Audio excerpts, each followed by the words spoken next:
Good evening, good evening, good evening, good evening, and good evening. WeatherBrains 441 for the 7th of July, 2014. We're back on our Monday night schedule here, which hopefully will get the show back on track, or maybe we'll stay off the rails. Who knows? We're always off the rails. I'm about to say we've never been on the rails to start with, but we can't get back on. If you're new here, this is the pre-show. This is the magical part of the program where we tend to make strange noises. Rick looks like he has sunburn. It's the mood lighting I have in here right now. It's very strange lighting. All right, mood lighting. Hey, thanks for the pick of the week there, Rick. As long as he didn't say nude lighting, we're good. No, that's a different hotel. Are you in a hotel tonight? I am. In beautiful, scenic Overland Park, Kansas. Oh, wow. Ooh. Came all the way up here to attend mandatory appropriations law training. So, yay. Oh, that sounds like something worthwhile.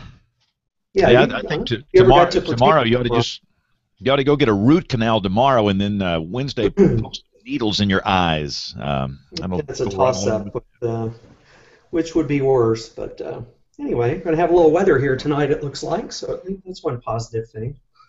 Get to see some rain again. Exciting. Yeah, and again, if you're just joining us, this is the pre-show. If you want to watch the beginning of the show, the produced show, you can just move the little slider over here. But you know what I've got to do? I've got to post our link up on the website. I have not done that. I guarantee you I've not been in this chair for 10 days, and there's going to be something I forget. That's the first thing I forgot. Got to be retrained. That's what happens to me. Exactly, retraining. For those that are stumbling onto this by YouTube, you can watch us live, and we have a web page that has the embedded live stream and a chat room, live.bigbrainsmedia.com. And you see, if I do not add the embed for this week, then nobody can watch the live stream there. And that is also the page in which they pull the cable television stream on. They got to use it for that. So I fouled up big time. But we got 5 minutes, so there we go. We're up, and we are there. Plenty of time for a foul-up or a snafu. Or a show. Yeah, plenty of time for a snafu. Show title already. There you go. So Nate Johnson sent a note, said he'll be late. Aubrey apparently is totally ticked at us. She hasn't been on in like 2 shows. Is she just going to beam up? Who made her mad? Brian, did you do that? She's at an Indians game tonight, so she sent a picture that I can share of her and her sweetie in the stadium at the Jake. So you mean she's at some baseball game with some loser instead of hanging out with her pals here on WeatherBrains? That's strong wording for a fiance there, Dr. Span. Well, look, every woman that's worked for me, these young girls, they drag in these clods, knuckleheads, and I call them all Otis. I don't even know what their names are. Otis. About 80% of them, treat the lady nasty. They're just mean people, and they just move on. So they're all Otis to me. You have to prove yourself to me. So, okay. He said he's going to come on the show. Maybe not after the way you just talked about him.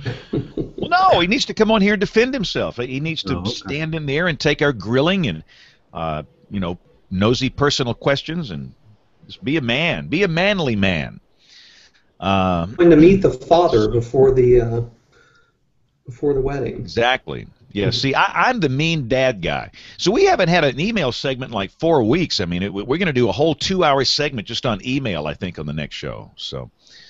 And there she is in the stadium right there in that picture that she sent and told me to share.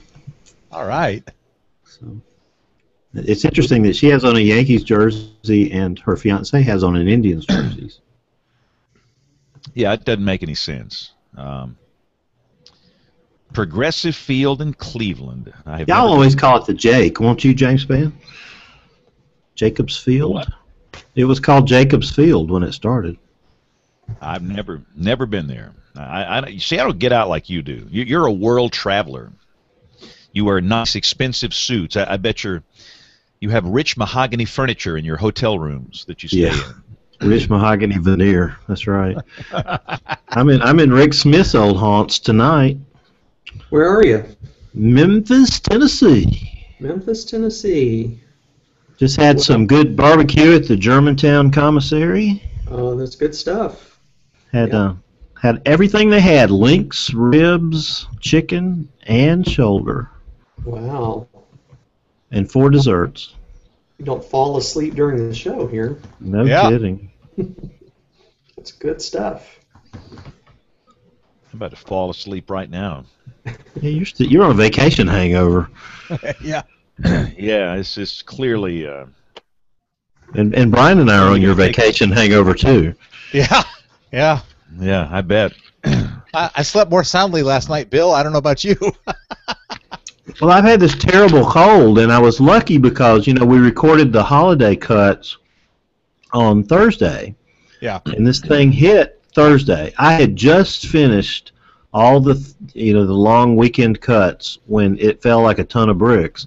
So I finally had to go to the Doc in the Box yesterday and get a steroid shot. So I couldn't sleep last night because of the stupid steroid shot.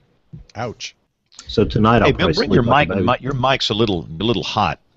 Okay. All right. I can never predict it anymore. Down. How about now? How's that, James? Testing. Just 1, 2, 3. Smidgen more down. There. That's good. Okay. That's good. Excellent. Is John going to join us tonight? John Scala? No. He is coming off of vacation also, and was still traveling tonight. I always know him as Dr. Scala. It's hard for me to get used to calling him John. Am I not being tolerant or by calling him John? Is that illegal, or can I do that? No, I think that's what he likes, but he'll just always be Dr. Scala to me. Okay. So he's always like, Bill, call me John. I'm like, okay, Dr. Scala. All right. Hey, remind me of our guests' first names. Kim Runk, and Mark Suddeth is, he never officially confirmed, but he wrote me 2 or 3 times wanting to know the time. Well, I'll just invite him in. It's a party. He can talk some Arthur. We've got 3 WCMs on here tonight. That's dangerous. Yeah. It's a WCM special.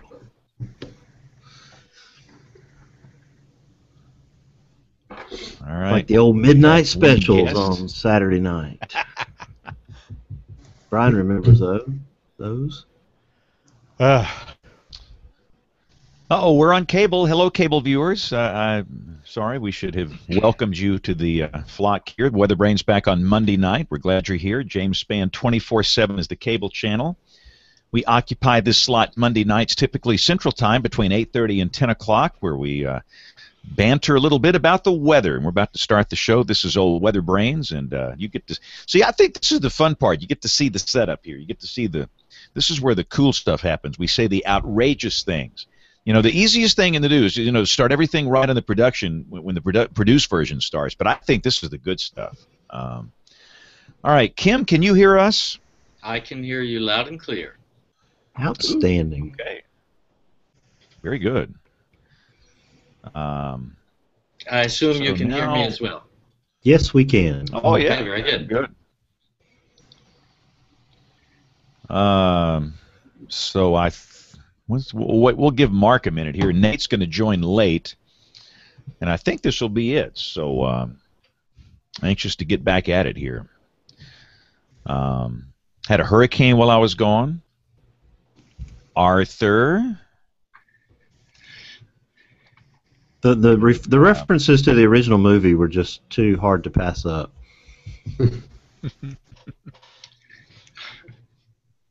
Yeah, that stuff was pretty good. That movie's like what? It 80s? came out in 81. 30, Yeah. So 33 years old. Wow. 33 years old. Wow. It's hard to believe.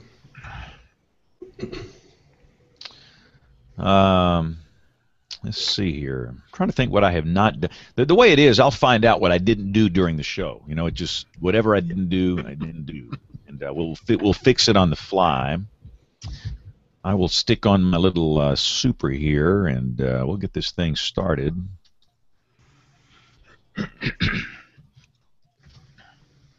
So, Brian, we still have a job, right? I mean, we don't. As far as I know. Okay.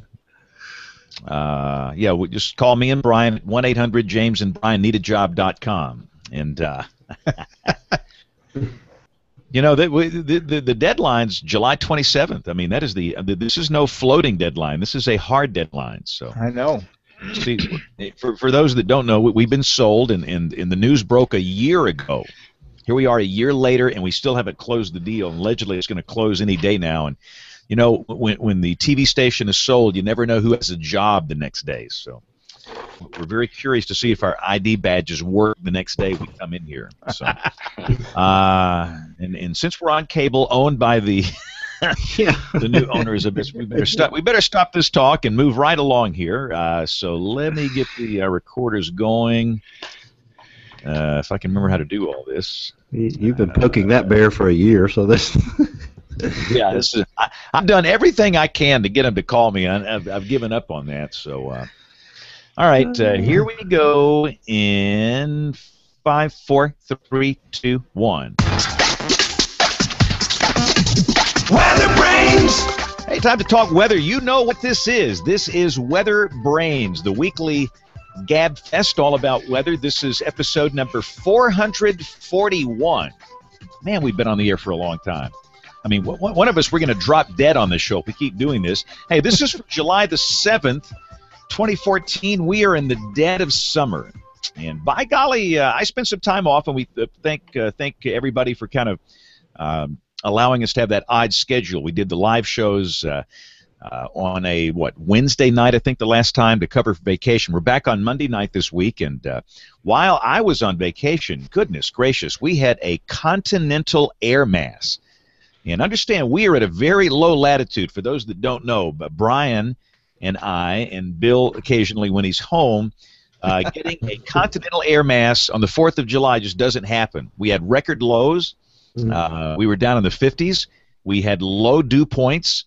Obviously, dew points were in the 50s or lower, and it was unbelievably nice. And I've been around a long time. You know, I've been here for many, many years, and I would say that was the nicest, most comfortable, pleasant 4th of July I've ever spent, Brian Peters. Would you agree? I agree completely. Birmingham and Tuscaloosa both broke old records by 1 degree, so it wasn't a smash of a record break, but it certainly was nice. And man, after the heat we had at the end of June, boy, it was nice to have that little break, and unfortunately the heat and humidity are back up again. But what do you expect? It's July, right? Hey, man, it is. But I'm telling you, you know, I saw the sports guys on TV tonight. They said 50 days until college football kicks off. That's right. Oh, my gosh. Yes. So the college football fanatics, we have one on this show at least. Bill is a fanatic. He's the guy, you know, he carves out his the logo of his favorite team in his back hair, and he goes shirtless in the stands. You see, don't let that suit and tie fool you. I have to put in a plug for the Florida State Seminoles. Yeah, Brian's a fanatic. Your team national is number champs. 1. Yeah, I had the crab legs ready for the celebration out in Hueytown this weekend, but doggone it. Oh, brother. Bill. See, these Alabama fanatics, they come in and they say something ugly and outrageous, and it's just going to be like a World War III. So for the haters, the hate Bill Murray's Bill at BillMurrayHater.com or something. So yeah, that sounds good. That'll never get to me. Yeah. No, I'm telling you, the NFL preseason guys start here at the end of this month. I mean, like in 3 weeks, it's, you know, that Hall of Fame Bowl or whatever they call it, the induction games. Right. It's crazy. So, but Brian had to fill in for me partially while I was away on vacation. And Brian, I noticed we still have a job. My card works. Does yours? It worked yesterday, so I hope that's good news. I don't know. Is that good news? It's hard to say. No, we've been sold, and the news has been out there for like a year, and it's like buying a house and you don't close for a year. It's just going on and on. So we'll find out maybe in the next 3 weeks if we're still employed. If not, we're just going to work full time for WeatherBrains. We'll double our salary we get here, and this will be it. We're going to retire going out on this show. Yeah, did you put in the contract, James, for us to get the earnest money if they back out or something like that? Boy, I wish. Now, television is going through this nasty consolidation phase that radio went through back in the 80s and 90s with Clear Channel and Cumulus. You look at radio, and there's about 5 operators in the country, 5 big operators, and that's where television is going. And you saw what happened to radio. Basically, all the jobs went away, and you still got a handful of people that do morning drive. But everything else, it's voice track. There's like one guy that does 35 radio stations, and it's kind of sad. And I hope it doesn't happen to television, but who knows? We'll see. So what is the earnest money on $984 million? I just call it $1 billion. It's a $1 billion deal. So who knows? That's as close as I'm all right. We have a. Brian, by the way, for those that don't know, is a retired government official, warning coordination meteorologist for many years. So Brian is a retired WCM. We have an active WCM, Rick Smith, who is not at his home post. He is in a Midwest hotel room, we understand, out there somewhere in Kansas City, right? Yeah, I knew we were talking to Kim tonight, and I wanted to get as close as I could to him. So y'all should have just gone to a Royals game. I got really sleepy when I got to Overland Park, and I stopped. So that's where I'm at now. Spending the night here, or the most of the week here in Overland Park, Kansas, doing some training, and so far so good. Looking at radar, there's a huge line of storms coming this way. We're in a flash flood watch and a severe thunderstorm watch. So. This is the best kind of severe weather when I'm not at home and don't have. You're not working. Yeah. Amen. Wow. I just pulled up the radar. Man, that's there's all kind of boxes up there. We'll see warning polygons, flash flood warnings, severe thunderstorm warnings north of there. Goodness, that's fun. Nate Johnson joins us. Nate, you awake? You hanging in there? You okay? I'm doing all right. I've been out of the office for 2 weeks, and I missed a hurricane, at least from physically being in the building covering it. I was on Twitter and everything, but I wasn't there. And surprisingly, they let me come back today. So always you still have a job too. Yeah, exactly. By this much, but yeah, I'll take it. Yeah, I have been away on vacation. I'm kind of the same way. It's like I'm having to get my motor running again here. I'm in. Kind of remember where the break room is and all that stuff. Yeah, I noticed Brian left some of his chocolate milk cartons and crayons in here. Brian, you might want to clean up next time. Shucks, I thought I cleaned all that up. It was a party in your office there. A party in my office. So Bill Murray has got his fancy suit on. He's all dressed up. You must be going to some big shot meeting somewhere. No, actually just working in a hotel today in Memphis, James, and I got to eat some good Memphis barbecue. Ooh. Rub it in, don't you? Yeah. The old Germantown commissary. I bet you've eaten there a few times, Rick Smith.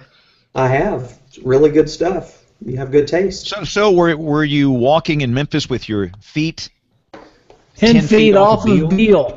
Oh, that is a great song. No, actually, I'm out in Germantown, so I'm not downtown this time. I usually am about 50 yards from Beale, and that Hampton Inn and Suites right there on Beale Street. You can literally hear the music pounding all hours of the night. You walk in the lobby of the hotel, and there's a big sign, and it says, "If you like peace and quiet, you've come to the wrong place." I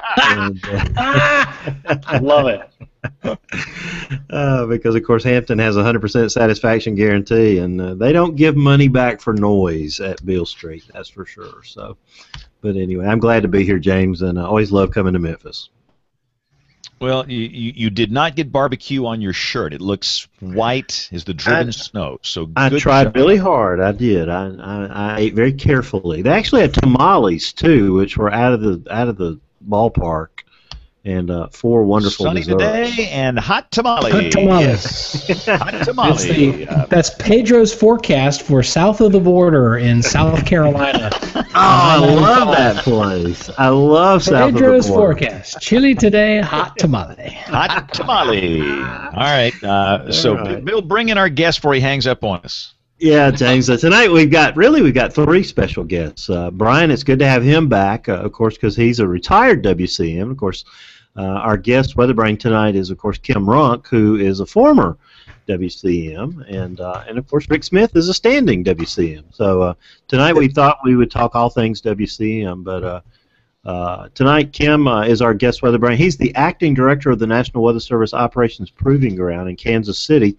And his career in operational meteorology spans more than 35 years, starting with the Air Force and then with NOAA and the National Weather Service. Kim, it's a great honor to have you on the show tonight. Well, it's a privilege to be here. Thanks for having me. Well, it's really cool to have 3 WCMs, so we're going to put them through their paces tonight and put them all in the hot seat. So I was glad you were able to be with us again. Brian, I know Nate was really excited when we got the show together, and so it's really cool. But Kim, I'll start you off with a softball. What is the Operations Proving Ground? Okay, well, it's kind of a new facility. It was built as part of the Weather Ready Nation initiative, and really there are sort of 2 functions. One of them is to play a role in trying to improve and streamline the whole research to operations process. I think, everybody in the business knows that it's a little bit slow in getting things from academia and research and test bed sort of environments into the hands of forecasters, and also to make sure there's this feedback loop from operations about what research organizations are sort of investing in. So it's kind of designed to be sort of a popular phrase now is the last mile of R2O, and so what that really means is that if something promising is emerging from one of the affiliated labs or test beds, we want to sort of put it in a realistic operational environment with forecasters and going through their sort of normal production cycle and make sure that we do some testing on usability, usefulness. It really adds unique value to their decision-making process or their communication process. And it doesn't, sort of impact adversely their workflow, their work process, all of those kind of human factors, because we have had some situations where that kind of wasn't done and something sort of broke trust with forecasters in its initial rollout. So that's the primary sort of science to tech infusion role the Proving Ground is playing. And the other area is in the role of trying to train forecasters in decision support services kinds of skill sets. So it's really important to get the science right and get the forecasts right, but no matter how accurate and reliable that is, if it's not communicated in a way that is sort of understandable, actionable, connects with the decision thresholds of the users, then we haven't really done our job. And so we're trying to sort of pay attention to that. Risk communication, vulnerability, those kinds of sensitivities, particularly when you go on site to an incident or disaster where they're sort of operating in the incident command system structure. Increasingly, we're finding ourselves being asked to, sit alongside emergency managers in that role. And we want to make sure forecasters have those skill sets to do those kinds of activities. So Kim, is this like a floor in a building in Kansas City, or an office, or a super secret government simulator? Or yeah. What have you got over there? Yeah, it really is. It's at the facility itself where we emulate a weather forecast office or an emergency operations center is really just a single room. It's not even as big as the average forecast office, but we can certainly emulate the kinds of roles that we have 4 workstations where forecasters can do all of the kinds of forecast production that they are normally accustomed to. But when we do that training, the DSS training, we do kind of take over a good chunk of the building, and we actually bring people in who are former media, or in some cases our current media partners, people who have been plans chiefs and ops chiefs in an ICS environment and that kind of thing. So we plant forecasters into this incident simulation setting, and then we ask them to do the kinds of operations briefing, plans briefings. We do media interviews and record them, and give them some constructive critique, and then sort of throw some injects that they're not planning on to just kind of recreate the chaos of an event. So when we do that kind of thing, the proving ground is really more about a whole host of probably 10 or 12 different people sort of banding together to work with a dozen forecasters at a time in that kind of role. So we do sort of take over the building. But the actual facility that we have is actually only one room. So Rick, is that why you're in Overland Park, is to be at this facility this week? Boy, I wish it was, because what he's talking about, I would love to be there. What I'm doing is some mundane management required training that has actually not a thing to do with the weather, but it's just something I have to do. But Kim, what you're talking about is sounds amazing, and I haven't had a chance to see that in action, but I think that's so important, because as you know, a lot of the forecasters in these offices, when they graduated from college, got their degree, and applied for a job in the Weather Service, I don't think any of them could have predicted what they would be doing today, giving briefings over the phone, or even going to an incident command post and briefing people on site. So I think the skills that you're talking about there in the operational proving ground are critical, because some people have it and some people don't automatically have it or don't innately have it in them. And so I think being able to provide that communications training, because you said it very well. I mean, it doesn't matter how good the forecast is or how good the information we have to present is. If they can't understand it, then it's doing no one any good. So I think it's super important work what you're doing, and it really is the kind of the foundation and the cornerstone of this Weather Ready Nation concept. And communication is something. It's the Weather Service way of communicating is all capital letters, screaming, pushing information out. But communication is a two-way thing, and we're not just doing it that way anymore. So this is all good stuff. I'm so glad that's there, and appreciate the work y'all are doing. Well, I appreciate that, Rick. And actually, I would like to talk to you maybe offline after you finish this training about a role that I'd like for you to consider playing in our next boot camp. I can already predict what it is. I love this too. You come on WeatherBrains, Rick, and you get a new job. There you go. Get a promotion. Well, I heard you guys never thought I would be at boot camp. That sounds pretty impressive. You're going to be in Junction, Texas, or somewhere. Rick's what it sounds like. No knock in Junction, Texas now. Bill Bryant took them there, so there we go. That's all I need.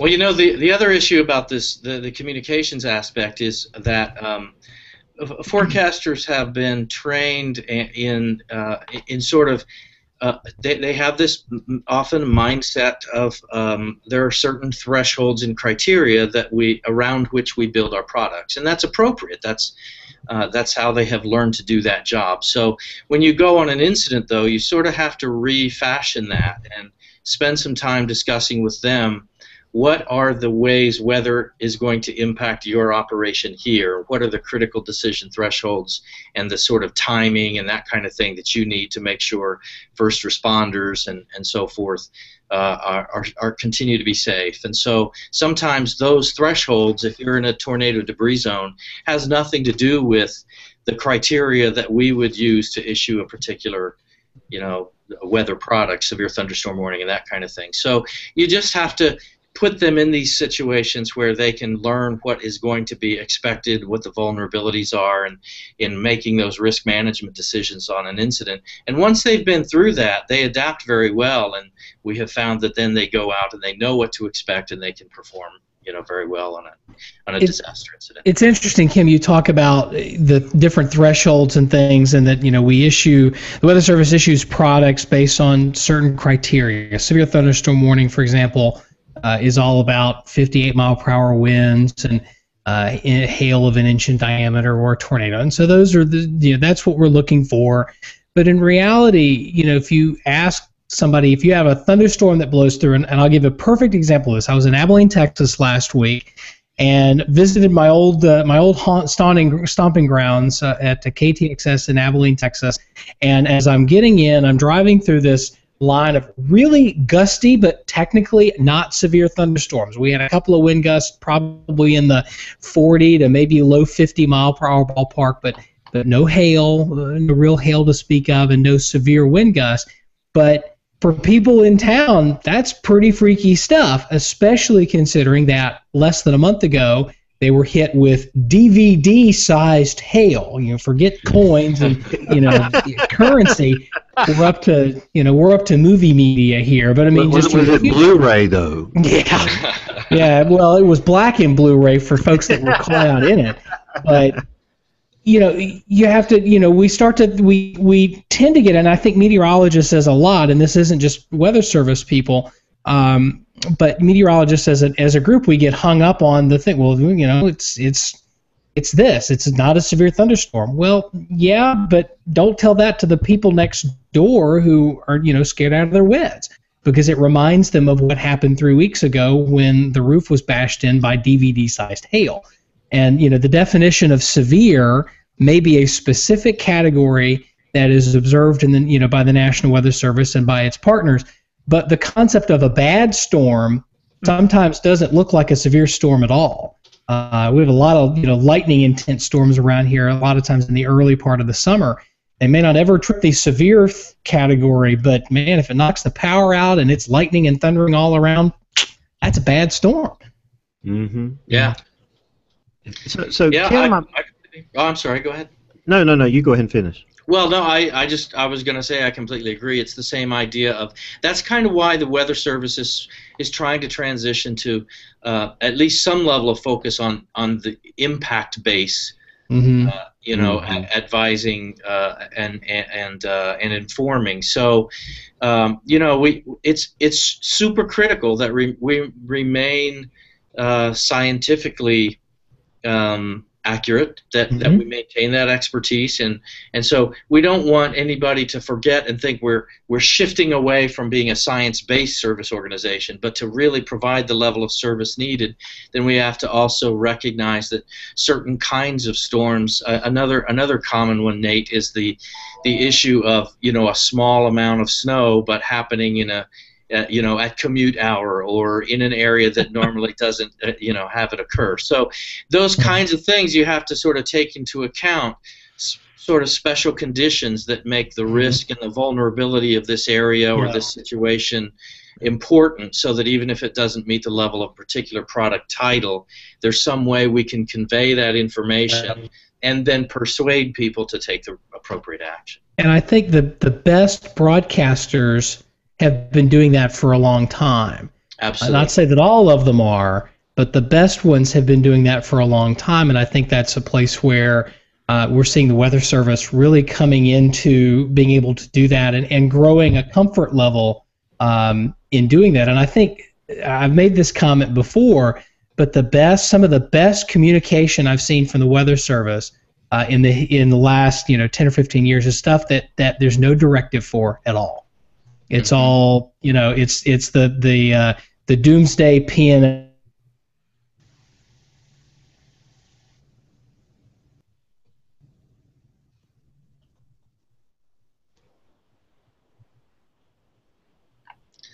Did we lose Nate? I think we did, and that's good. We don't know anything about.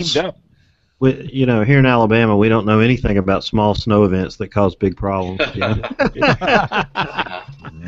Exactly. Never heard of. Kim, I'm really fascinated with some of the scenarios you might be running, and I think you mentioned something that's sort of akin to throwing a monkey wrench into the wheelhouse of this incident. I was up in Huntsville at the National Weather Service office there last week before their NWA meeting, And Dave Nadler was telling me, about a time when he went to one of the hazardous test beds, and they were going through some things and throwing these different wrinkles at them, and they had it happen on April 27th because, of course, they lost their radar, and everyone looked at at each other and said, "Do you remember that paper about how to estimate storm severity from satellites? Because we're going to have to be doing that in a minute." So talk about how you choose the scenarios and sort of the wrinkles that you throw into the deal. Well, frankly, they almost all come from actual experiences, exactly like that. So some of them, when we're doing a test on a sort of a science and technology sort of tool or capability, then we might throw a wrinkle in similar to what you described, where you lost a piece of technology, and then you have to. The decision you're talking about is the forecast decision, but in the DSS sort of workshop, we do use live weather. We plant them in places where they're using live weather, but the vast majority of the injects are things that happen that are not necessarily related to the weather, but they're related to distractions that happen on incidents. So the governor is showing up, and they're going to do a press conference, and they want the weather person to be there with them in 10 minutes, and or the incident commander comes and says, I've got a cousin who's gonna go to Disney World, and I see there's a hurricane off the coast, and you're in the middle trying to prepare a briefing, and so they're realistic kinds of things that distract you. Sometimes also it's trying to get somebody to tell you, I'm probably giving away stuff that I might not should do that, but it's I suppose we'll come up with new injects. But so sometimes when you're on an incident, you'll have somebody come in. Let's say you're in a flood situation, and the mayor or the city manager or public official, they're trying to find out what's the sort of envelope of possibility of this flood wave, both in timing and in magnitude, and they might get you to advise them, should we put another 2 feet of sandbags on this river or not? And so you kind of have to also stay in your lane with the meteorology and the hydrology, and not make $1 million a foot sandbag decision for someone. So there are all of these kinds of quirky, unplanned things that happen in the middle of you trying to prepare a scheduled briefing, and those are the kinds of injects we use for that. But for these sort of science and tech forecasting tools, we'll throw injects like loss of power. Actually, one time we actually had a loss of power, so that worked out well. But there also you don't have these tools, or you just got a call from an emergency manager, or the kinds of things that Rick knows happen in every warning event. We can't really recreate that complete battle chaos, but we can, do a little bit of it so it feels like it's somewhat realistic. You really don't have to think very hard. It's like some of the emergency management exercises and tabletops that we go to. Some of the stuff that they throw at you seems really outlandish and weird, but it all happens in real life. All of this stuff, none of it is. I don't think there's anything there that Kim and his team are throwing at people that hasn't happened in real life or couldn't happen in real life. So if it can happen, it will. So I think that's good to practice that way. Yeah, and what we do is we encourage people who have come through the workshop to, we try to stay connected and provide us, when you go out on an incident, provide us with feedback and the kinds of examples that we're trying to build in. And of course, there are already thousands of examples of what happens in the weather office during a chaotic event. So Brian Peters, what sort of things did you have in the weather service in your day in the 80s and 90s that did stuff like this? Well, one that comes to mind is the failure of communications at an office, and in the middle of severe weather. And then the office where I was, we had to assume warning responsibilities. So you have ongoing severe weather, and now the office that's responsible for a certain group of counties can't handle it, and you have to take over. So you've got your own weather going on, plus then you have to assume responsibility And of course, there is severe weather occurring right at the time that all this failure occurs. The worst possible, as Rick and Kim have said, kind of the worst possible timing that you could ever hope for or not hope for. And that actually happened, down here in central Alabama where we had some tornadoes going on. I think James probably remembers some of that. And you make some decisions that may not be always the best, but you try to do the best you can. Kim, you referred to something interesting earlier when you said that occasionally a new piece of technology or a new task or job duty created real problems for the forecaster. So I'll throw it out there to you and to the other two WCMs on the panel. Can you share an example of when that might have happened and how it worked out? Sure. One that comes to mind for me is the early versions of a forecast tool called SCAN. I don't even remember what SCAN stands for.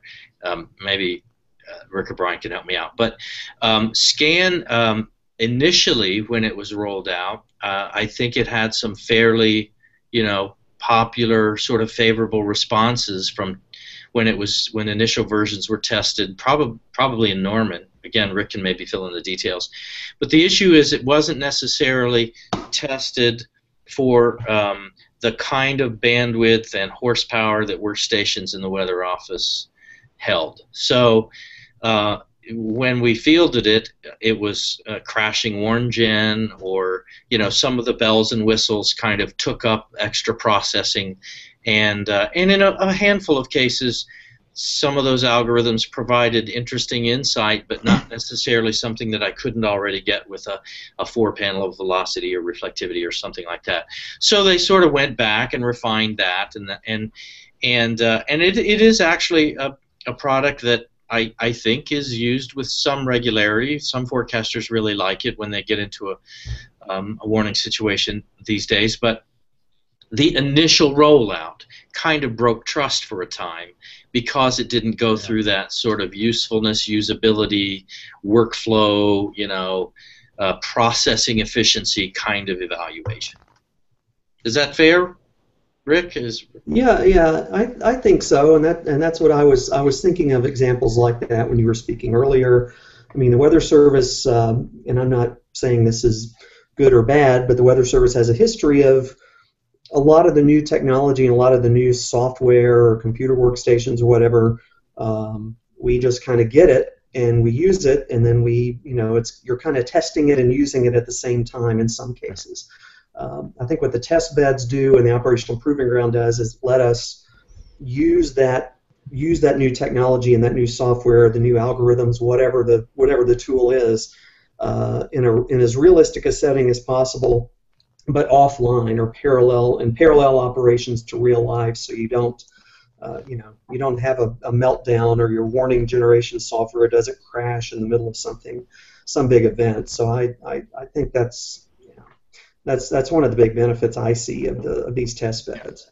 Yeah, being able to test things, I think, is really important because, like Rick just said, if you've got ongoing severe weather and you experience some unexpected clash in the software or processing or whatever, and suddenly things aren't working, that's not the time to find out. You need to have test beds like Kim's talking about to be able to explore some of those possibilities before they all become operational.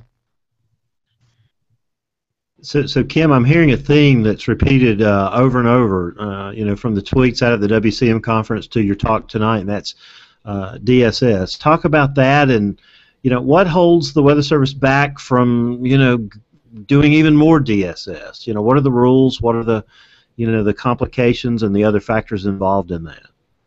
Oh wow, that's a pretty big topic. Well, you'll have to come back next week for WeatherBrains. Yeah.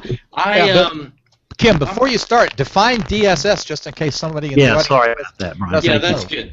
Okay, and that is kind of important. So when the DSS is Decision Support Services, and specifically the training that we're involved in related to DSS is referring to support provided to external partners to help them make decisions. So it's not support. It is not the forecast decision. Now that's not a trivial thing. That's an important thing, and there are certainly some ways that test beds and some of the the experiments we provide in the proving ground assist forecasters in making good forecast decisions. But typically, DSS, as in Weather Ready Nation and as in this training that we're involved in, is related to communicating clearly, concisely, in language that is related to the core partner's emergency risk management decision-making process. So what's holding us back? I think we are moving forward pretty rapidly in terms of trying to make sure that we are able to have the capability and the capacity to provide the kind of role that our emergency manager partners need us to play. And I think that many of our private sector partners, particularly media, we've learned a whole lot about how to do this more effectively, communicate both verbally in a concise way and graphically so that weather briefings have more impact. And from in recent years, trying to partner with the sort of broad social science community, people who are communicators, people who are behavioral scientists and that sort of thing, because those are not our areas of expertise. So I guess if there is something holding us back, it's making sure that we gather the right expertise together, lock arms with them, and provide that kind of skill set training so that we have the balance of skill sets to be science-based but provide the kind of service to connect with our partners to assist them in making decisions where weather or hydrology is a factor that's an important part of it. And you're touching on another subject too, Kim, and that's communications. We were having dinner the other night with some students in Huntsville, and Brian Carcione from the Weather Service in Huntsville was there, and the question was asked: besides meteorology, what is the next most important thing you should learn, or that you should know if you're going to be in the weather enterprise? And I immediately jumped in and said, "Oh, absolutely, it's entrepreneurship." And Brian, he didn't answer immediately, and I expanded on my answer, and he said, "Well, Bill, I think maybe there are three answers, because I think the second answer for me is communication." Yeah. And it sounds like that's becoming more and more the watchword in the Weather Service, and that sounds really valuable. Yeah, I would agree with that. Communication is important because first of all, because again, regardless of how accurate the forecast is, if it wasn't conveyed in a way that the information on the other end was received so that they understand it and can take action on it, then we didn't complete the job. Communication is also super important to me because it's so fundamental to leadership and team building and that kind of thing. So I feel like when we have significant problems, whether they're in the science or in the management of an office, usually you can trace it back to a communication snafu. So I'm probably in Brian's camp. I think communication is a pretty big deal, both in helping us to do our jobs better and in helping us to build more cohesive team chemistry within the office. It sounds like this WCM meeting in Washington was just incredible, and of course Rick was actively involved in that, as you were too. But the comment came up from Benjamin Schott. Using the term uncertainty makes the public think we have no idea. And of course, Nate Johnson, our very own Nate Johnson, what did you respond with, Nate?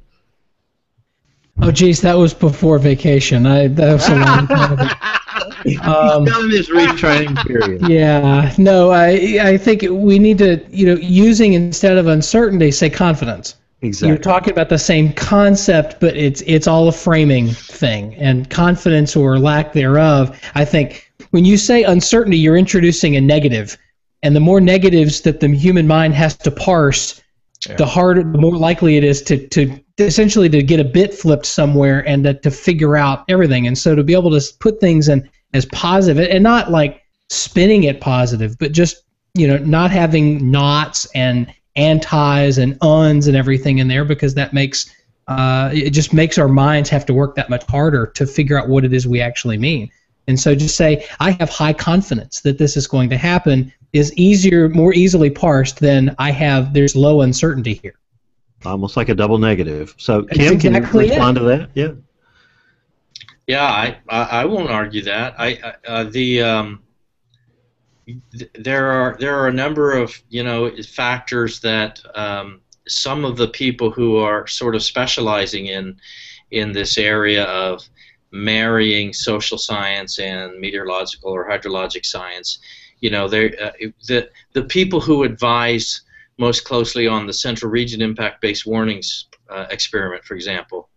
I forget what all 6 of them were, but they had 6 issues, and timing, and so this is in terms of an end user. What is it I want to know so that I can feel confident about the decision I need to make, the risk management decision? Timing is one of them. How confident are you is another one. What's the history of this storm, I think, was a third one. And there are a couple of others. But so what Nate said really resonates with that. And when I've been in a situation live with someone, whether an emergency manager or at an incident, that kind of thing, that's a very common thing. How confident are you? And if things do go off the rails, where are they mostly likely to go? I might want to know what's an envelope of probability, but I also always want to know what's your best forecast about what will actually happen and how confident are you in it. So I like what Nate said. Hey, Kim, would you, when we're doing briefings or we're talking to somebody on the telephone, whether it's somebody pouring concrete or one of our TV partners or someone, there's some basic questions. What's going to happen? When's it going to start? When's it going to end? How bad is it going to be? We're used to answering those questions in the weather service in our products, our all capital letter products. The question, it seems to me that it's hard for us to get to get comfortable answering in a plain English fashion is, how confident are you? How sure are you? My wife asked me that at home, is it going to rain? Are you sure? Are you not sure? Yes or no. People want a yes or no, especially decision makers in some of these live briefings and on-site support and things like that. Do you agree with that, or are you doing anything in the proving ground or in the training to help us get over that hump of, you can't tell a fire chief in a fire station that there's a 30% chance of thunderstorms. They don't want to hear that. They want to know, is it going to rain or not, and when. Do you address that in the proving ground, in the training? I think it's a great topic for us to explore, but we don't. That is an area where we struggle, and I think that's one of the areas where these sort of engagements with some of the people from the social science community can kind of help us. How can we best communicate that? But you're right. Ultimately, people do want to know, what do you think is really going to happen. But yeah, I know there have been some situations where, for instance, like in an evacuation kind of situation, and someone was waffling, and when you can say, well, I can tell you this, I'm part of this community, my family lives here, and we're going to evacuate. So that kind of tells them something about, I'm invested in this, and I'm pretty confident, even if that the threat is real enough for us to take action. But I don't know. Sometimes if it's just, what do you think about whether thunderstorms will be here tonight? We still struggle with that. Yeah. I don't have any magic answers for that. Yeah. Now was the first IWT in Kansas City, Pleasant Hill, or whatever? Is that where the first one was? Yes. Well, it seems to me like that must have been an important meeting, because it seems like the IWTs have become an important interface between all the partners in the Weather Service. Talk about how that process is evolving, Kim and Rick, and pre the last decade or so, Brian, in your day. Rick probably has more insight into that than I do. I know Andy Bailey, who I don't know that it was the first one. It was the first one that I was visiting, and I know that it was very successful because they came up with some concrete decisions together about problems to solve and things to, things like, let's all use the same color codes for watches and warnings and that kind of thing on the major networks around here.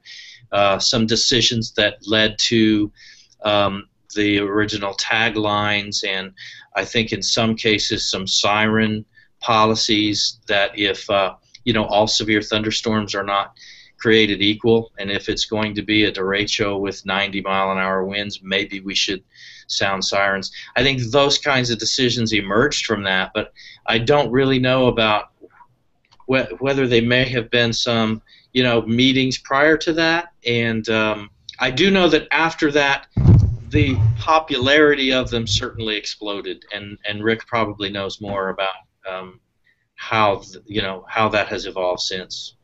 Well, this is kind of one of my little picky things, and it started to get to me a little bit at the WCM conference that there was a lot of attention paid to IWTs, this integrated warning team concept, and it's wonderful, it's awesome. None of this works if those teams aren't working, but that's not a new concept, really. I mean, we always work with all of our media partners and our emergency management partners, and whether we get them all in the room at the same time together and have these organized meetings. Probably haven't done that a lot, and not every weather service officer around the country has done it. I applaud the ones that have done it, and we want to do it someday in our area too.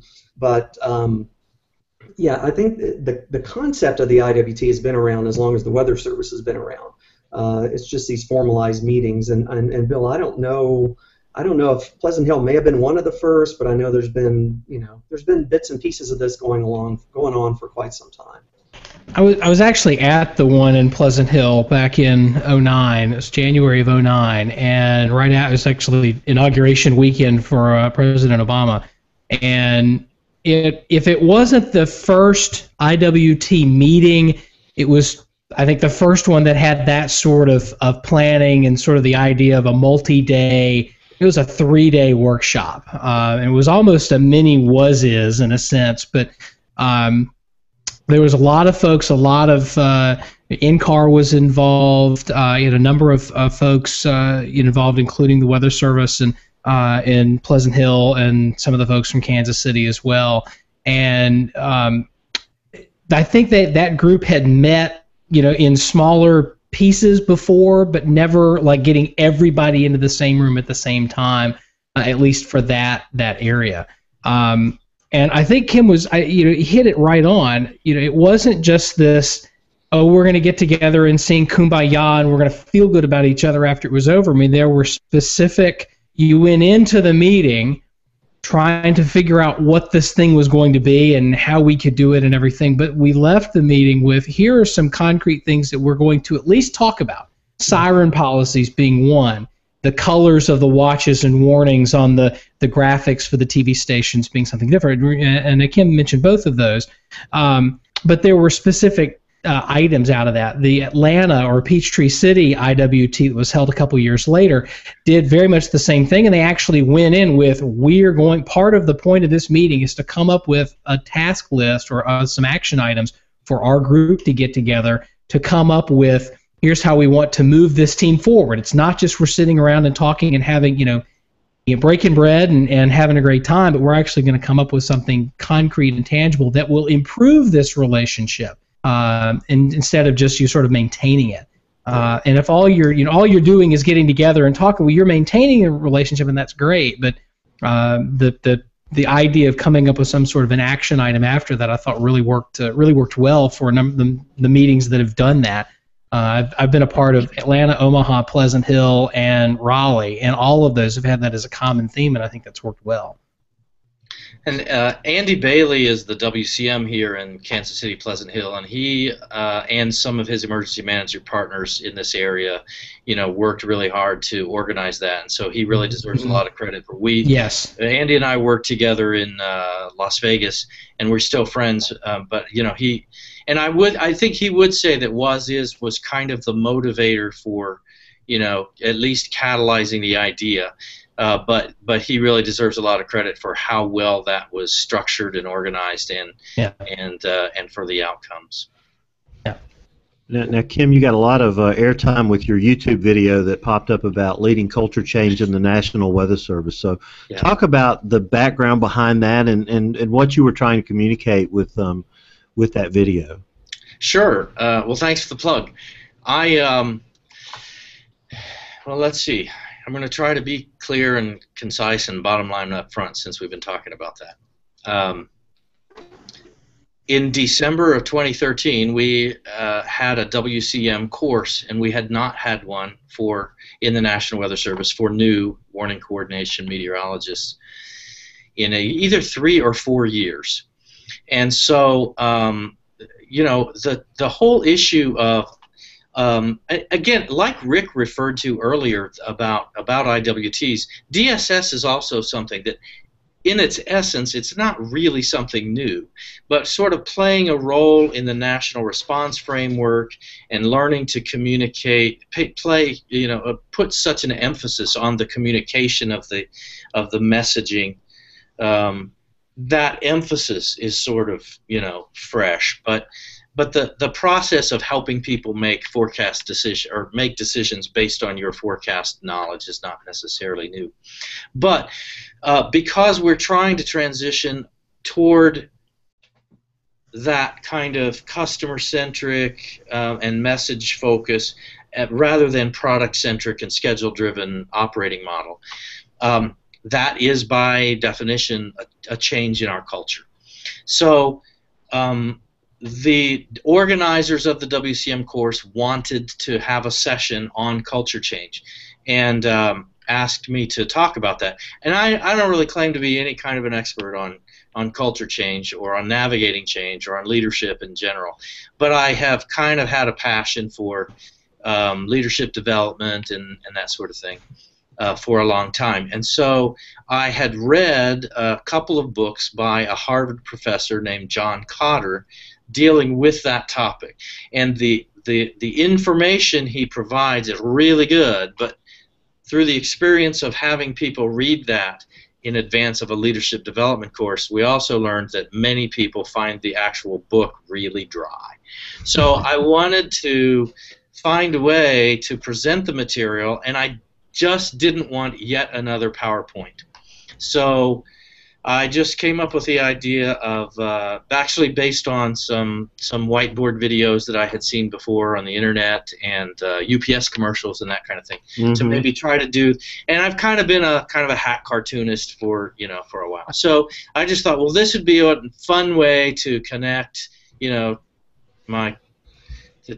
get a creative outlet, present something in 15, 16 minutes, kind of TED Talk length, and then we could have some discussion among the group about it for the remainder of the hour. And so I pitched the idea to a couple of production people here at the National Weather Service Training Center. They went for it. We spent a couple of weeks working on it, and that was really the entire intent. But then it sort of grew a little bit, and we spent a little bit of time with it at the National WCM workshop as well. And so I was very happy that it got a little extra play time beyond the WCM course.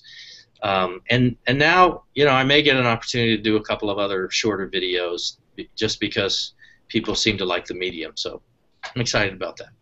Well, it seemed to me that the most important takeaway that our Nate Johnson got out of it was that you had awfully nice handwriting, Jim. Oh, man. I get that. Yeah.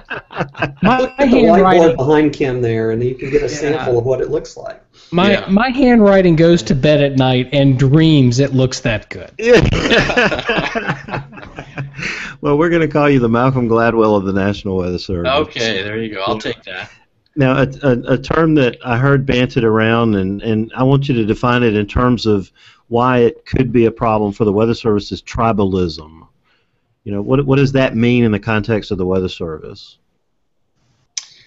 I'm not sure. You can declare out of bounds at any moment. No, it's not out of bounds. I'm not really sure where to go with it. I mean, when I think of tribes, I'm kind of a Seth Godin fan, and so usually Seth Godin thinks of, if I have interpreted him correctly, that sort of context is just that we find people of like-minded values and interests and maybe even skills, and build on what makes us uniquely valuable and try to either market that or or just create it for its own art's sake. And if there are other people for whom that kind of resonates, then they join the tribe. So since that's the context I give to that, I'm not sure what it means in the context of the Weather Service. I mean, I guess you could interpret it that, like in the integrated warning team idea, that we kind of have this tribe of emergency managers and warning and National Weather Service meteorologists and media partners, and we're in this tribe together trying to make sure people are aware of hazardous weather and the risks it might pose, and get educated about what to do and take the appropriate action in time to protect themselves from harm. I mean, if that's our tribe, then let's build it. But if it's being used in another context, I'm just unaware. So Rick, any comments on that? Oh, I was afraid you were going to ask me that. I think, Bill, what you're talking about is the context it was being talked about at the WCM conference, where that term came up. Is there's a lot of discussion within the Weather Service now, and this fits right into decision support services, about consistency. Consistency within one office and consistency between offices. So, you don't really like to see these sharp dividing lines where the counting warning areas change, and so we're talking about the challenges of that, and that's a huge challenge for the Weather Service, is how to deal with that. And one of the concepts that was brought up as a possible contributor to that is this somebody threw out the word tribalism, and that's kind of an internal thing to the Weather Service that I'm the forecaster in Norman, and this is my forecast, and I believe this is how it should be. And the forecaster in Tulsa has his forecast, her forecast, and this is how it should be, instead of it being one Weather Service forecast. So, and I'm making it sound much worse and more dramatic than it really is, but that's what the context of that word was at the conference. But you do see some of that in the grids, right? I mean, like you can see like a patchwork sometimes when you look at a national image of the grids. Absolutely, yeah, and that's. If somebody actually did a word cloud, I think Mark Fox did a word cloud of all the notes and everything that was talked about at the conference, and consistency was the giant word that popped out of everything. So it was that was definitely the number one topic, and a very important topic, and something it's not an easy fix, but it's something we have to address for sure. So Kim, you're champing at the bit there to answer that. Talk about that for a minute. No, I'm not chopping at the bit. I was just going to say I am aware of that challenge and that problem, and certainly consistency was a big theme. But I wasn't smart enough to connect the dots that's what we were talking about with respect to tribalism. But I think the challenge is just the balance of it's important. Consistency is important, but so is accuracy, and we'll have to. Navigate how to when you have 122 service outlets that are on some level, independently creating their own, using their expertise to make the forecast. There are bound to be some of those issues, and we'll have to. I think there are some smart ways that we can work through that. Some of these, the models are becoming so good that with consensus ensemble blends, we can get better starting points where expertise is targeted and added to improve. But it maybe will help us resolve some of those sort of ugly boundary issues. But it's an important issue, but it's going to be a challenge for a little while. I saw that INWS came up as a topic at the WCM meeting. Rick, comment about that. Yeah, INWS, if you're not familiar with it, this is, I can't remember what I stands for, probably interactive? Interactive, I think. Yeah. This is a service. It's really simple. Sign up for give an email or a cell phone number or something. You can get text messages for warnings, watches, all kinds of advisories. You can set your area. You can set a point. You can draw a polygon. So it's probably, in my opinion, one of the coolest services the Weather Service offers. The reason most of you have never heard of it is only certain people can get it. It's limited to those core partners in public safety and media and things like that, and only those people have access to that. And I think we discussed it. There was kind of in an open forum discussion. It came up that, gosh, it'd be nice if everybody had access to that, because it's one of the coolest services the Weather Service has. I just wish more people had access to it. Well, Brian and James and I have a story about that, because we had an old email product, or a product that went to pagers called eWarning. When we did away with that, Jim Stefkovich of the Weather Service said, "Hey, we've got this INWS thing," and apparently at that time it had not been made known that was not to be given out to everybody in the world. And I think, James, we signed up about 8,000 people one weekend in Alabama, didn't we? That's why it's not publicly available anymore. Thanks. Exactly. We ruined it for everybody. So welcome to WeatherBrains, where we ruin technology. Well, it shows you how needed and how popular that service is. So, And it's really cool, because you define, basically a polygon of area that you want to be notified about. Yeah. And it is extremely reliable. So I'm lucky enough to have it from that initial snafu. Snafu is another word that would show up in the word cloud tonight on this show. So for sure. I heard that Dr. Usolini talked about, we shouldn't look at, the challenge of POD versus FAR as an impossibility. Comment on that, WCMs. I guess I should pick a WCM. I'll pick you, Rick. Paging Harold Brooks. Paging Harold Brooks. Yeah, where's Harold Brooks? I'm stalling here as I try to jog my memory. Yeah, that was discussed. It wasn't a huge issue, but there's this age-old thing of, well, if you're gonna, if you reduce the FAR, then the POD is going to suffer. If you increase the POD, the FAR is going to suffer. And I think his message was just, this is not an insurmountable challenge. We can make improvements in both of these. And I don't know, Kim. I don't know if you were in on that session or if you have any more that you took away from that. But that's basically what I got.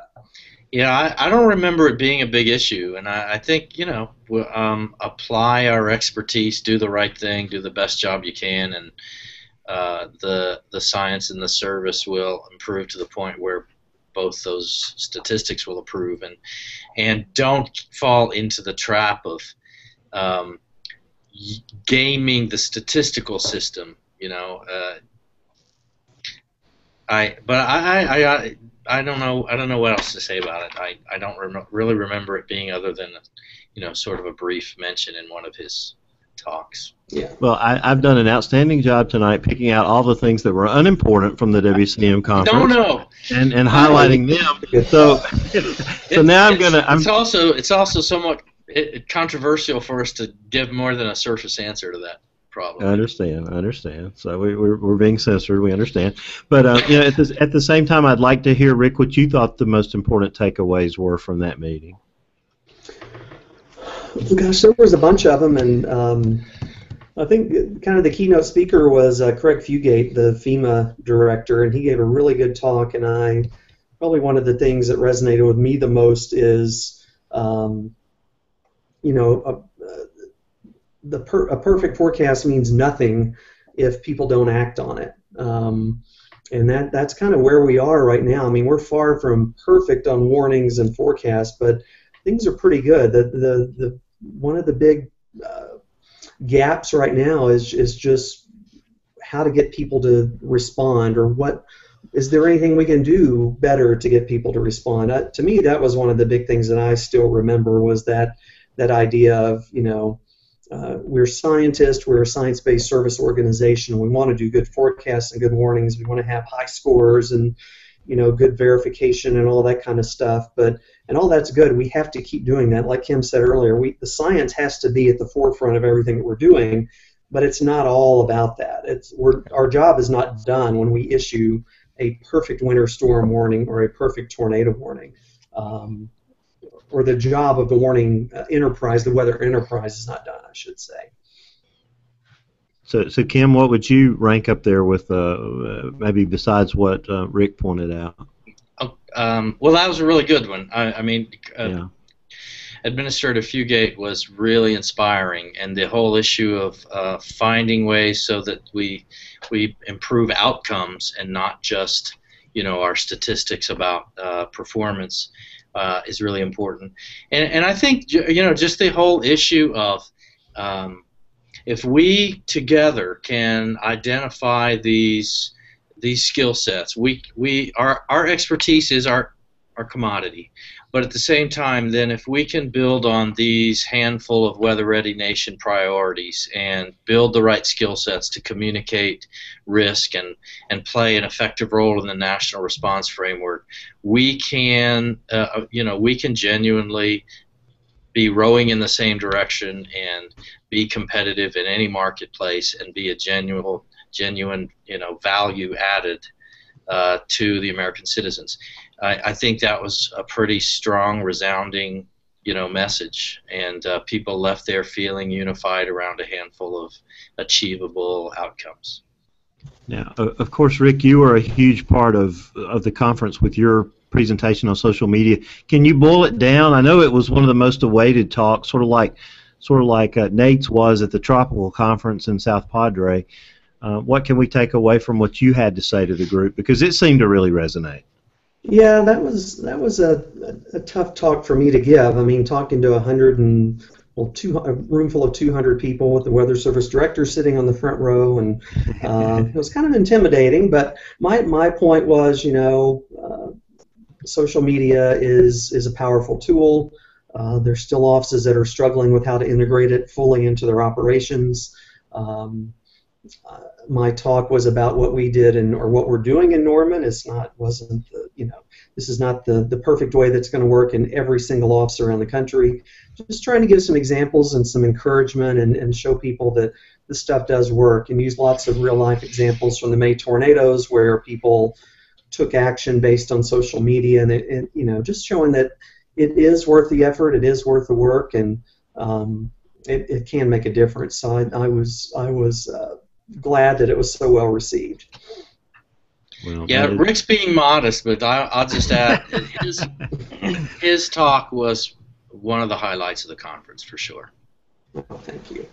Well, that's great. Talk about the position that you're using in the office in Norman now, Rick, in terms of an information coordinator. Talk about how that works and what their roles and responsibilities are in an outbreak.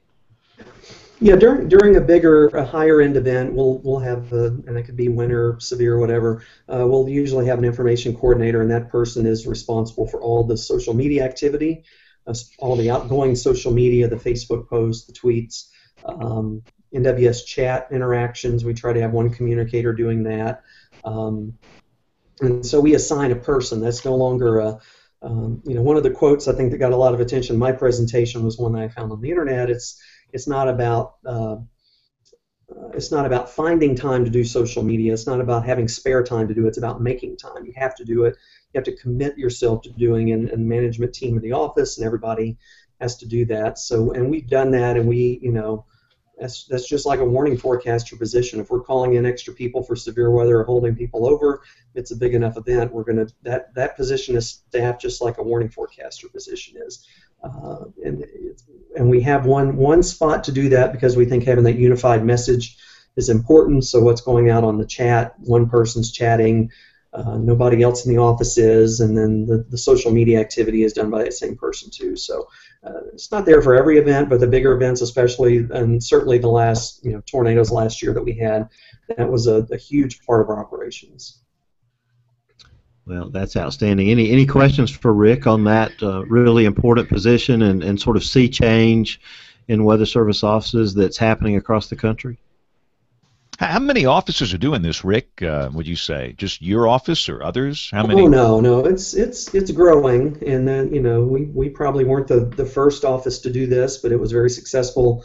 In our office, we modeled a lot of what we're doing after other offices and other operations we had seen. So I think it's spreading, and I think one of the challenges still, even after the WCM conference, is there's this perception that Norman has an endless supply of people, that we have, a fire pole where all these students slide down and come help and issue all the warnings for us, and we just kind of kick back and, have a Diet Coke or whatever and relax, and that's not true. So we're trying to convince offices that any office can do this, and that's one of the big challenges. And coming back around to Kim, I think, one of the things I talked about in my presentation that Kim followed up on later in the week was this idea of culture change in his video that we talked about it earlier. This is a big cultural change in the Weather Service. This is something new. This is, people that went to college to be a meteorologist, a lot of them didn't sign up to be tweeting with people. I don't think any of them did. Nobody knew what was going on. One of my slides in my presentation was some of the good things about social media are you get instant feedback and you have direct contact with the public. Some of the bad things about social media is you have instant feedback and you have direct contact with the public. Some people can handle that, some people can't. So it's the cultural change. Kim's video and Kim's presentation, Kim's summary of the Cotter book really tied all that together, because that's where we're headed. None of the decision support services, none of the new services and the expansion that we're doing beyond what the Weather Service was, back in, I don't want to make Brian sound old, but back in Brian's day, back in the 80s. Thank you. It was very, very different. The dark ages. To get where we want to be, it's not just writing more directives and writing more rules and changing things. It's a cultural change, and that's what Kim's work and his leadership development and all the different courses is. We have to have that part of it too. It's not enough just to establish we're going to have an information coordinator position. We have to have the leadership at the Weather Service level and the office level, and the buy-in from the staff and everybody else to make that work. Or we can make new positions and make new directives all day, but if the people aren't doing it, then it's not going to matter. Well, let me ask you, WCM's, a question, because you guys are kind of playing in our sandbox now. For years and years, the Weather Service needed a mouthpiece to distribute their products and services, whether that be the Weather Channel, local, whoever. But now you are in our world, and then you go right to the public with social media. It's great, but on the other hand, you're going to get the haters. I mean, you're going to get the guy on Twitter. You're going to have some guy, young forecaster who pours out his heart and soul on Facebook, and then the first comment, some guy says, "You suck. You guys get it wrong 90% of the time." Yeah, don't look at the comments on the Facebook page for the Grand Rapids Weather Service office tonight after what happened yesterday. They're terrible, and it's a sad example of what frankly the television people have been dealing with for decades, because we get the phone calls, and before it was Twitter and Facebook, it was emails, and before that it was phone calls, and before that it was letters, and they will not hesitate to tell you exactly what they think in the moment they think it. And we're not used to that, and that's one of the hard adjustments. You guys have been dealing with that for a long, long time. One of the guys I work with says that he thinks that every psychology major in college ought to work the front desk at a TV station for a day, just to get a sense of how challenging that can be dealing with the public, and we'll leave it at that. But my question is this: are there any guidelines now in how a Weather Service employee responds to hate on the internet? Did they respond at all? Did they try and defend themselves, or are they on their own? James is looking for tips. We don't. Yeah, I need them. I don't really like people to respond at all. I mean, unless it's something. Unless it's a legitimate question or a comment or something. I mean, there's these trolls and people out there that are just trying to bait you and get you into something, and it does us no good. I mean, you can't win an argument with people,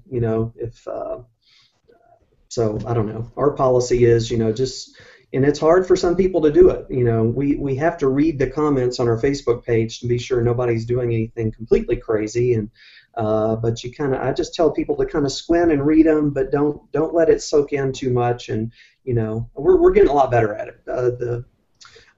We're not quite as thick-skinned as you TV veterans are yet, but we're getting there.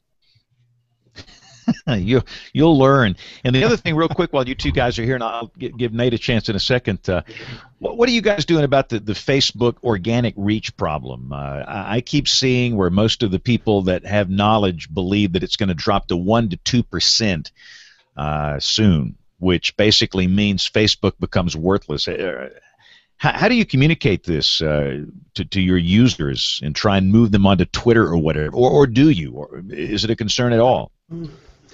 Well, I don't want to keep talking here, but I'll jump in one more time. That's the point. You're in the hot seat, Rick. That's what we do. Well, it does feel a little hot here. I'm moving on.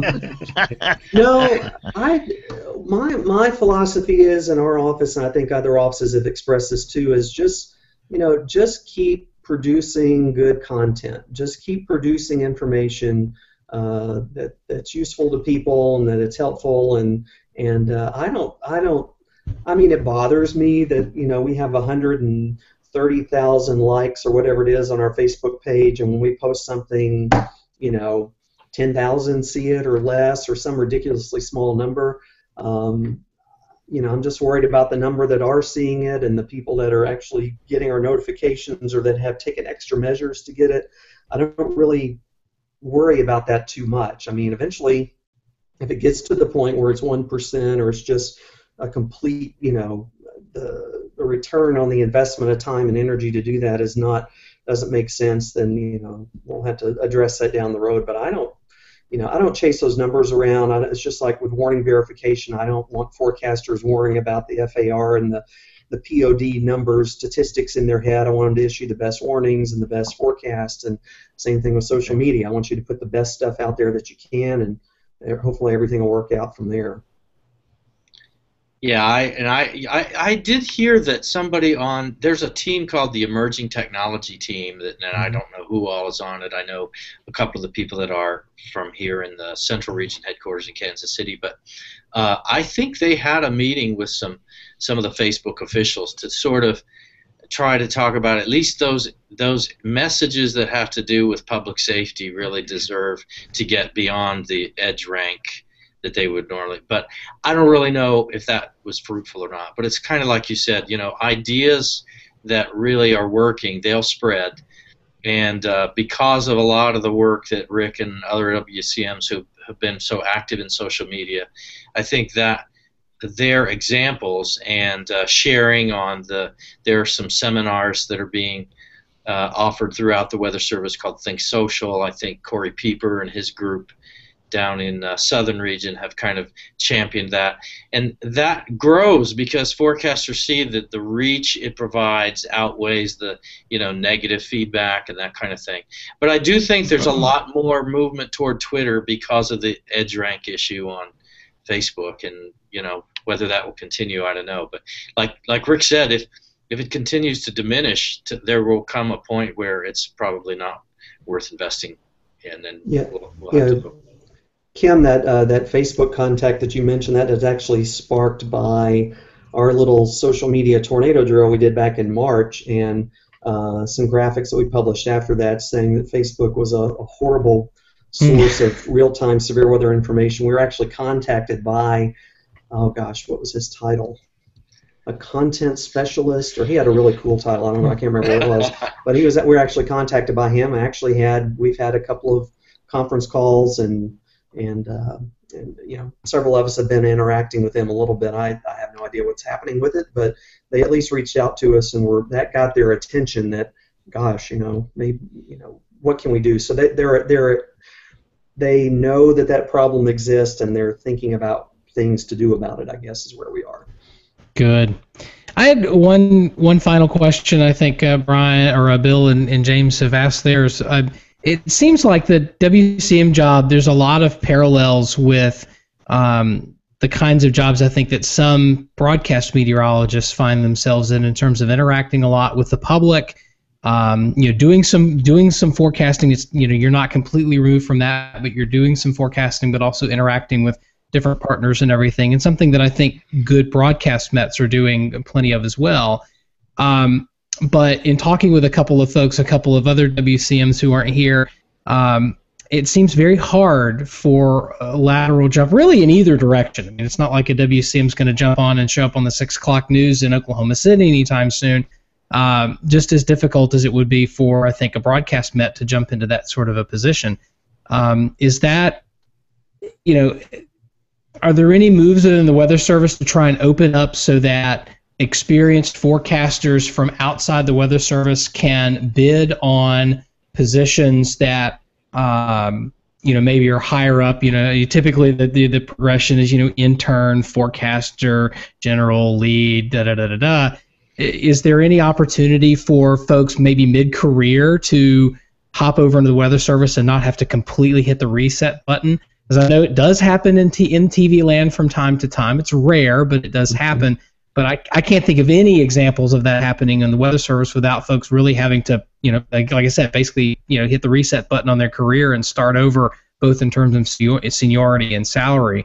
And maybe I'm asking something that's unreasonable, and if that's the case, then shoot it down. But any thoughts on that? And whether that would be a good thing for the organization, or whether really training people from within all the way up is really advantageous. Yeah, I honestly don't know the answer about whether there are plans in place to, sort of actively pursue that. But, I mean, to me, diversity of perspective and experience, particularly if you've been in, broadcast media or in emergency management for that matter, as we're moving more into sort of blending into this whole national response framework kind of operating mode, I think there would be lots of management positions where that experience would be valuable. So, again, I think it's a fantastic idea, but I don't really have a whole lot of clout, but I'd certainly be willing to share that with people when workforce management kinds of decisions are being discussed, because I think it could really add value and diversity to our organization.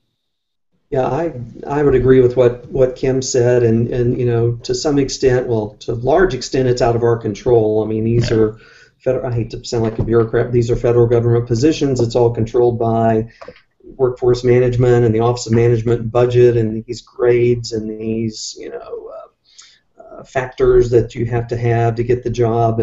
But I think I think somewhere down the road the Weather Service is going to have to, if we're truly going to do all this stuff that we want to do, we're going to have to shake things up a little bit and shift things around, and maybe the traditional structure of just having X number of meteorologists and one ITO and one this and one that.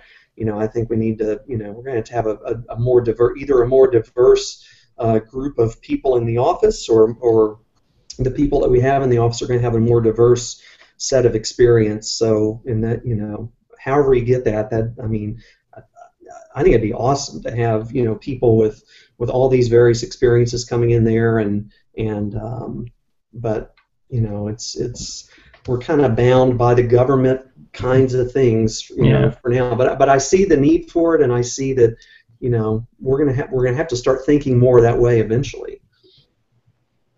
Hey, fellas, hate to butt in here, but we got to play Brian's segment, and we're going to do the fog bank, and after that I'll let Nate pick it up, and then I have to walk across the hall and do some television, so we'll take a quick break for Professor Peters in WeatherBrains 101. WeatherBrains 101 with Professor Peters. WeatherBrains 101 typically tries to look at some weather term or factor and put it in perspective for folks with an interest in weather. But for this episode, I'm going to revert to my old role as a warning coordination meteorologist and focus on the summer problem of heat and kids in cars. This almost verges on a rant.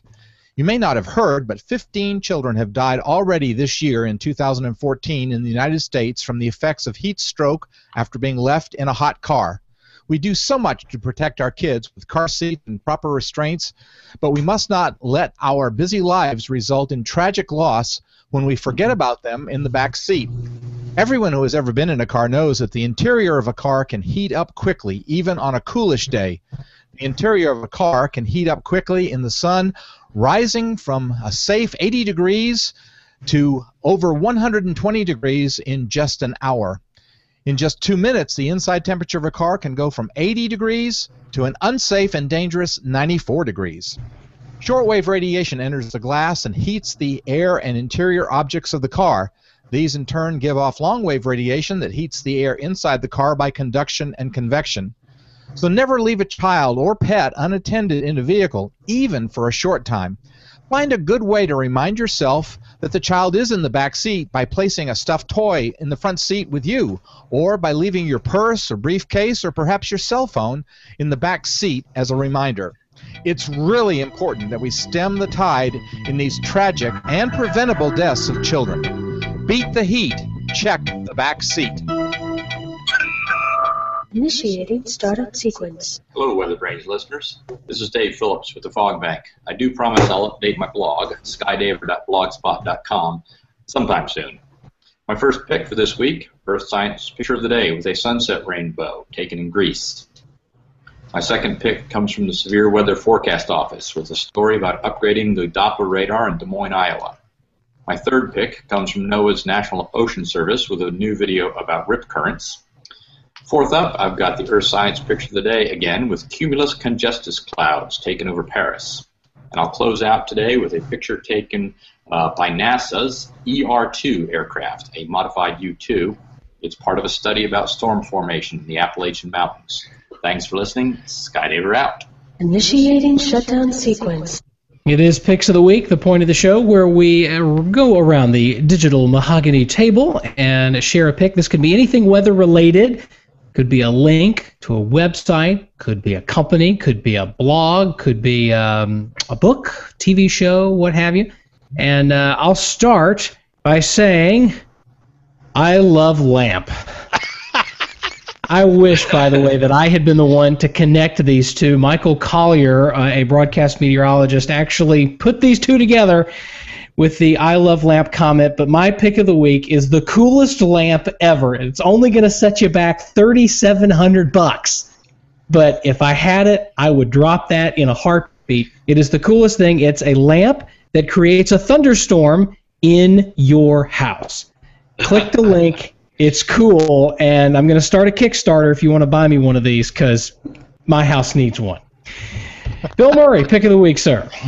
I'm going to jump on this one like a settler in the 1840s, and I'm going to claim Kim's culture change in the National Weather Service video is my pick of the week, Nate. It's pretty awesome stuff. If you haven't seen it, it's 15 minutes. Even if you don't care about the Weather Service or culture change or both, it's cool just to see it all come together. And like I said, the man's handwriting, my handwriting goes to bed at night and has dreams about marrying that handwriting. It's fantastic. Brian Peters, pick of the week, sir. Well, and it kind of in conjunction with WeatherBrains 101, I'm going to pick a website called Kids and Cars, and the website doesn't just talk about heat stroke and the dangers of heat in cars. It talks about a lot of dangers that children face in automobiles in general. But heat stroke is one of those things, and that's where I got my pointer about trying to leave something in the back seat that you need so that you don't forget. And I do understand people get distracted, and you think you can't forget your pet or your child, but I do understand distractions, and so we need to stem this, because 15. When I saw that there had been 15 deaths so far this year, that just pulls at you. So anyway, kids and automobile, kidsandcars.org, and I'll heatstroke.html. I'll have that link up there. If you ever have driven out of your house and forgotten that today was the day that you needed to go to one place instead of the other, and you just automatically turn to the right because that's the direction you always go, and then you get to the stoplight and realize, oh, I should have turned left today. Yeah, it can happen to you. It's there was an article in the Washington Post last week that I'm guilty of this, of having that reaction of just, oh my God, how could you ever do that? What a horrible human being you could do that. And you read the article and you realize that this is not it's not something that can happen to everybody else. And as a matter of fact, the reaction that we have of that, oh, I could never do that, is exactly what we're built to have, that kind of reaction, because we don't want to think that we could be that person. But the article just goes through if you're breathing and you're a parent, it could happen to you. And I'm glad, Brian, that you talked about it. It's a really important thing and something that it was brought up, I think, at the AMS broadcast conference, that this really wasn't an issue until we started having airbags in cars. And there was a very, very clear correlation between the time that, the number of car models on the road that had airbags in the front seat and the number of deaths with kids being left in cars. And it's just the research going into this is really fascinating. But yeah, you got to find. It's not the kind of thing where I can just say, I'm not going to leave my kid in the car today. It's a routine you have to get into. Sorry to pick up on that rant, Brian. But that go really, right really ahead. Rant away, sir. So anyway, as I'm going across on my screen, I see James pointing at me. He's not here to do his pick of the week, but his is the Joint Typhoon Warning Center. We have now it's no longer a super typhoon; it's just Typhoon Neoguri, which apparently is a Korean word that means not sushi, not something you want to find at your sushi store. It means raccoon, and that's heading for Japan. Going to be a big deal. That's Alabama sushi, Nate. Yeah. Your words, not mine, Bill Murray. Send complaints to billmurray.com. Kim Ruckett, pick of the week from you, sir. All right. Well, first, thanks for I'm honored and flattered to be a pick of the week, and I appreciate Bill for that. Okay, I'm going to go with the Twitter handle at NWS Tornado. Nice. It's a relatively new automated tweet that will go out. Any tornado warning in the country will automatically be tweeted, and subsequent follow-up statements will also be tweeted. And then there's an accompanying, so it's a snapshot of the radar image and the polygon, and it's accompanied by a map next to it that has some impact graphics, such as density of populations, vulnerable locations like hospitals, airports, and so on. You can follow at NWS Tornado and be apprised of any warning going on in the country. And I'm pulling one of these up now. This is great. I love this. It's you'll be able to see if you pull it up. This is a tornado warning for Pierce County, Wisconsin, from the Twin Cities office up near Minneapolis, and it's got the radar on the left, the polygon with just the towns on the roads on the right, population density, and then it talks about where it is, what the threats are, and then the population thing I think is fascinating in terms of how many airports and parks and schools and all that kind of stuff, which can really be very useful stuff in helping to figure out how to cover it, what bent to take, and that sort of thing. So this is really good, and I think the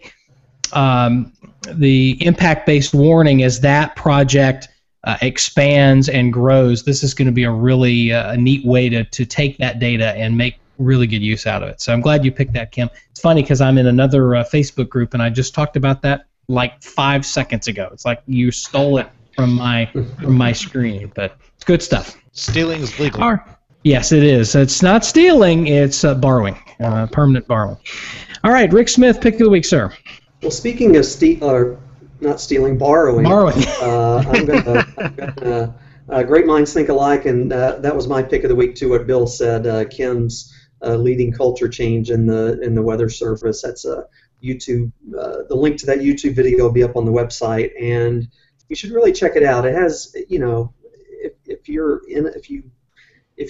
are a go to school, work, whatever, it isn't really just about the Weather Service. It's about the concepts apply anywhere. So it's definitely worth checking out, and I still got to get with Kim sometime and get him to give me a behind the scenes of how he did all that incredible fancy artwork in the video. But it's well worth 15 or 16 minutes for sure. It sounds like he's going to put you to work here, so you may have to earn your keep. Trade off somehow. Thanks, Rick. I appreciate that. Thank you. Hey, Kim, we really appreciate you being on the program today. How can folks find you if they want to know more information about the work you're doing, or want to get more information about your upcoming whiteboard videos, which we will. This will be future picks of the week here on WeatherBrains. I'm just gonna put that out there right now. But how can folks get a hold of you if they want to find you? They can get a hold of me at kim.runk@noaa.gov. That's Kim like a girl, KIMRUNK. At noaa.gov, or Twitter handle is just at KimRunk. I think 90% of my contacts come through one of those two places. Fantastic. We really appreciate your being on the program today and sharing your insights with us, and we wish you all the best as the Weather Service continues to grow from the world-class organization that it is to even a better world-class organization. I'm really a big fan. So. Hey, Kim, no relation to Kim.com, are you?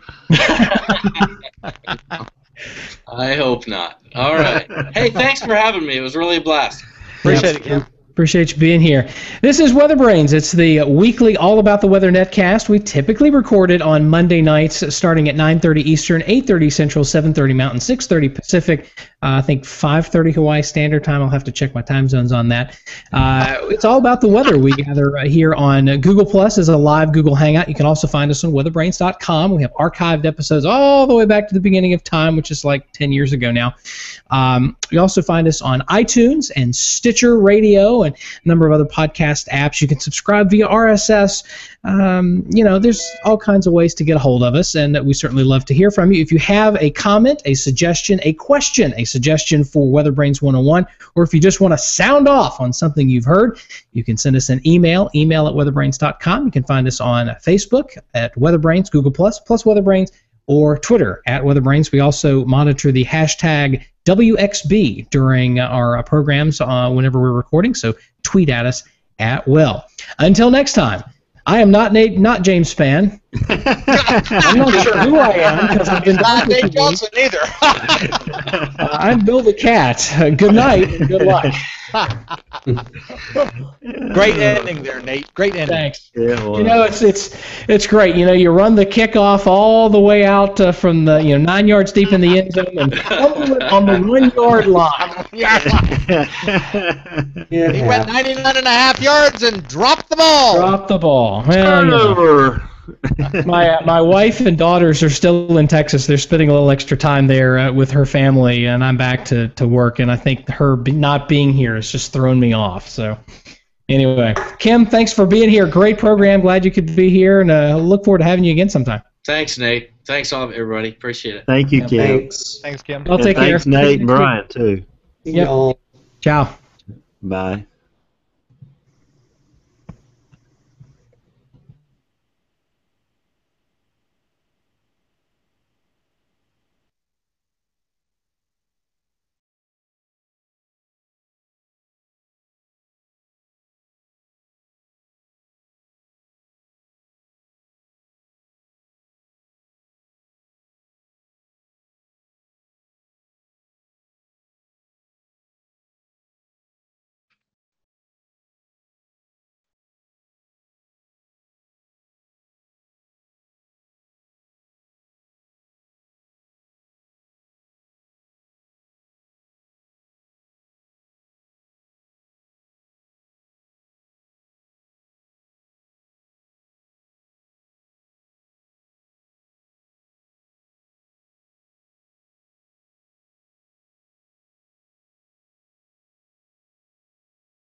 Ooh, ooh, ooh, ooh, ooh, ooh. Oh, yeah. It's that magical time where I come back in here after the local news on the television side, and everybody's gone. But the stream is still on, and people are still watching. Expect me to say something outrageous here. I have to be careful because, you see, this is still on the YouTube version. As long as we're streaming, this part's going to be on YouTube, so we have to be careful. What do we have to say that's outrageous or interesting tonight? I thought, we're getting some really good guests on this show. You notice that the quality of the show is going up instead of the morning zoo crew stuff that I do.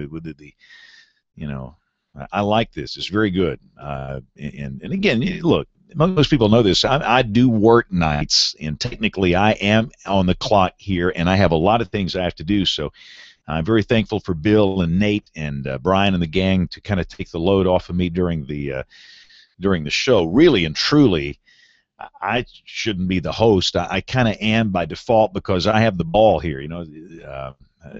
All the production's done here on my machine with a little voodoo magic. But no, it was great. I love having the WCM topic and debriefing those guys. That was good tonight. Let's see here.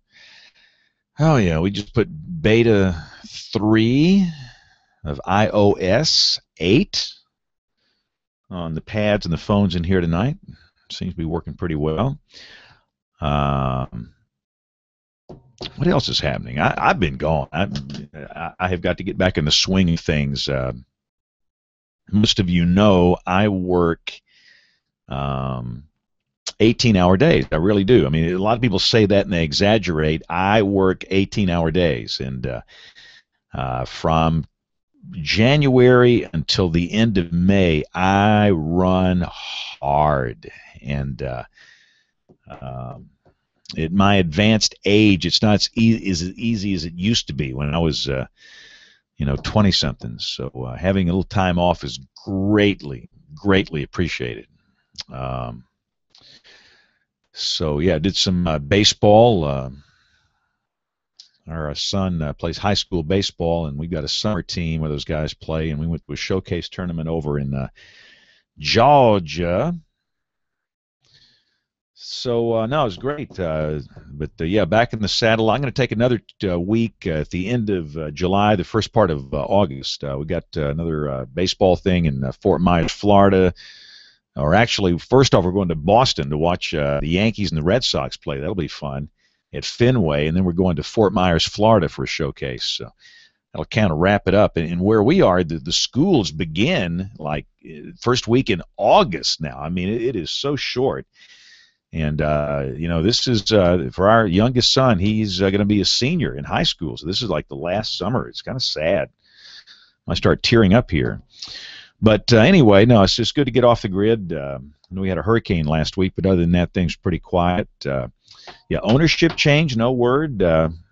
Sinclair Broadcasting is taking over. We don't know anything about them, and they don't know anything about us. So we'll see if we're compatible here in a week or two. That something's got to break on that in the next. The hard deadline is July 27th, and this is July 7th, so we're getting pretty close. So that's kind of what's going on here locally. And I guess that's about it. I got to pack it up. We got a big day tomorrow. So we're going to wrap it up. Thanks for hanging in there. Y'all have a great week. We'll see you next week on WeatherBrains. Good day.